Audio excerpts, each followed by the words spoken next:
हूँ। आइए हम विराट कोहली जी के साथ बात करने के लिए चलते हैं। विराट जी, आपका तो नाम भी विराट और काम भी विराट। नमस्कार आप सर। दुबई में से आज समय निकाला और वहाँ तो ये खेल आपका बड़ा तनावपूर्ण रहता है। उसमें भी आपने और अपनी भागदौड़ भरी जिंदगी में अभी जो फिटनेस रूटीन फॉलो करते हैं, मैं जरूर चाहूंगा, देश भी जानना चाहेगा, क्योंकि नौजवान आपको आपकी हर गतिविधि को देखता है। ये आपको कैसे मदद करता है?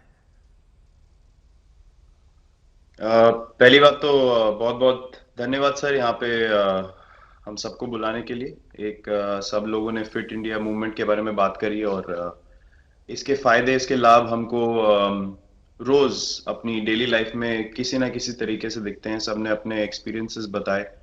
अम, मिलिंद जी ने भी बहुत अच्छी बातें रखी। बहुत इंस्पिरेशनल उनका भी काम रहा है, उनकी जर्नी रही है। पिछले कुछ सालों में मैंने भी बहुत ऑब्जर्व किया है। और मेरे खुद के एक्सपीरियंस में सर एक ट्रांजिशन एक्सपीरियंस करने को मिला मुझे कि जिस जिस पीढ़ी में हम खेलना शुरू हुए और जो उस समय खेल की हमारी डिमांड्स थी, वो बहुत तेजी से बदली एक समय के बाद। और मुझे ये एक्सपीरियंस हुआ कि जो एक हमारा सिस्टम बन चुका था, हमारा एक रूटीन बन चुका था, वो हमारे खेल के डिमांड्स के लिए सही नहीं था और उसे बदलना ज़रूरी था। क्योंकि हमारा खेल बहुत तेज़ी से आगे बढ़ रहा था और मुझे ऐसा महसूस हुआ कि हम कुछ फिटनेस के पॉइंट ऑफ व्यू से पीछे छूट जा रहे थे। हमारी स्किल में कभी कोई प्रॉब्लम नहीं थी। तो स्वामी जी ने भी बात रखी, आपने भी बात करी, मिलिंद जी ने भी पहले बताया। एक जो सेल्फ रियलाइजेशन की बात है कि आपको खुद से रियलाइज हो कि मुझे क्या बदलना है अपने अंदर। तो मुझे वो एक समय पे खुद भी एक्सपीरियंस हुआ कि नहीं, फिटनेस जो है वो प्रायोरिटी होनी चाहिए। और अगर मैं आपको ऑनेस्टली बताऊं तो पहले खेल को अच्छा करने के लिए फिटनेस मैंने शुरू करी, लेकिन आज अगर प्रैक्टिस मिस भी हो जाए तो मुझे इतना खराब नहीं लगता। लेकिन अगर फिटनेस सेशन मेरा मिस हो जाए या एक्टिविटी मिस हो जाए तो मुझे ज्यादा खराब लगता है। तो इसके फायदे जो हैं तो सर वो सबसे पहले आपको ये जो नया मंत्र जगा, तो दिल्ली के छोले भटूरे का ही बहुत दुखता हुआ होगा। बहुत ज्यादा सर। मतलब जो अभी हमने थोड़ी देर पहले बात करी कि हमारा जो नेटिव डाइट है, एक जिस रीजन से हम आते हैं उसका जो हम वो खाते हैं, उससे मैंने कभी एक्सपीरियंस नहीं किया कि हेल्थ इश्यूज हुए हो या किसी को कोई बीमारियों का सामना करना पड़ा हो। मेरी खुद के एक्सपीरियंस में मेरी नानी, मैंने बहुत समय तक देखा, इतनी ज्यादा उम्र में भी उनकी हेल्थ हमेशा ठीक रही। हमेशा उन्होंने घर का सिंपल खाना खाया। तो मैं जब पला बड़ा तो शहरी खाना, मतलब बहुत ज्यादा बाहर का खाना होता था। खेलने कूदने जाते थे तो आते जाते बहुत सारी चीजें ऐसी खा ली कि जो हेल्थ पॉइंट ऑफ व्यू से अच्छी नहीं है। तो डाइट का भी एक बहुत बड़ा कंट्रीब्यूशन था, जो डिसिप्लिन नहीं था। तो वो फिटनेस, फिजिकल फिटनेस और डाइट दोनों चेंज करना पड़ा सर। उसकी वजह से ही चेंजेस आने शुरू हुए। और मैं इस चीज से इसलिए रिलेट कर पाता हूँ क्योंकि जैसे हमारे खेल में चेंजेस आए, आज की लाइफ की भी डिमांड्स बहुत ज्यादा हो गई हैं, बहुत हेक्टिक हो गई है लाइफ।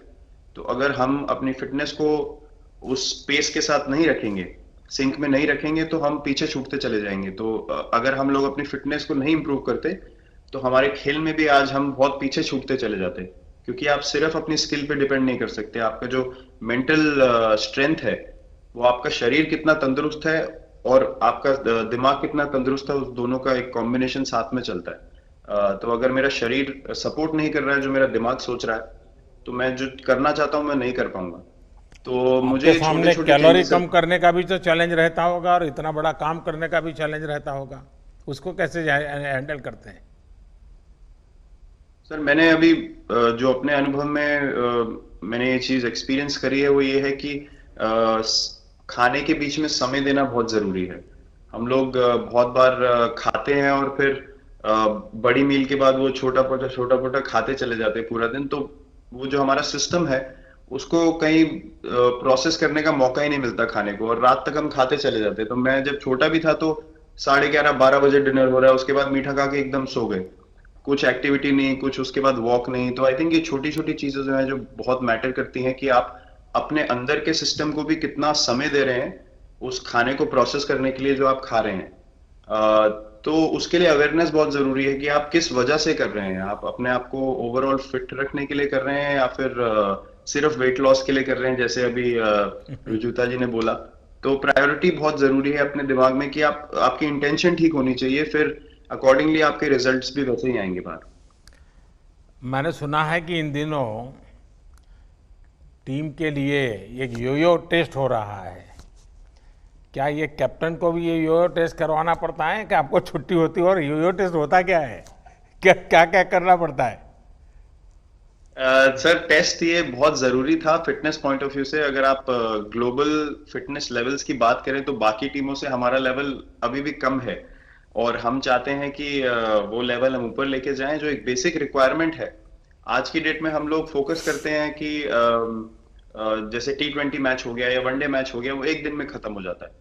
लेकिन अगर हम टेस्ट मैच की बात करें जो 5 दिन आपको खेलना है, हर शाम को आपको वापस जाना है, अगले दिन फ्रेश आना है, तो उस पॉइंट ऑफ व्यू से ये फिटनेस जो स्टैंडर्ड था वो बहुत जरूरी था। और मैं सबसे पहले मैं ही जाके भागता हूँ, और ये कंडीशन है कि अगर मैं भी फेल हो जाऊंगा तो सिलेक्शन के लिए मैं भी अवेलेबल नहीं हूँ।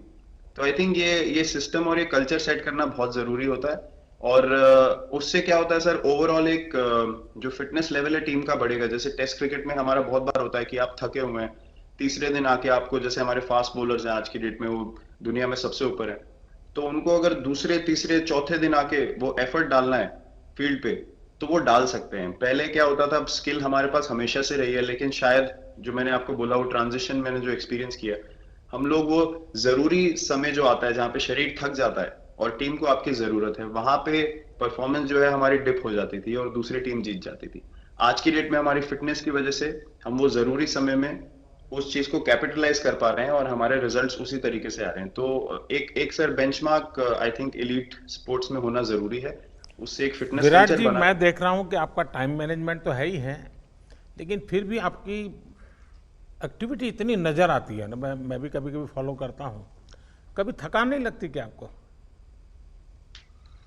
सर थकान अगर मैं ऑनेस्टली आपको बोलूं, थकान हर किसी को होती है। अगर आप फिजिकल एफर्ट करेंगे तो थकान होगी, लेकिन अगर आपका लाइफस्टाइल अच्छा है, अगर आप खा अच्छा रहे हैं, अगर आप फिटनेस रेगुलरली कर रहे हैं, आपकी रिकवरी अच्छी है, तो आपकी स्लीप अच्छी है, स्लीप पैटर्न्स अच्छे हैं, तो आपकी रिकवरी तेज होगी।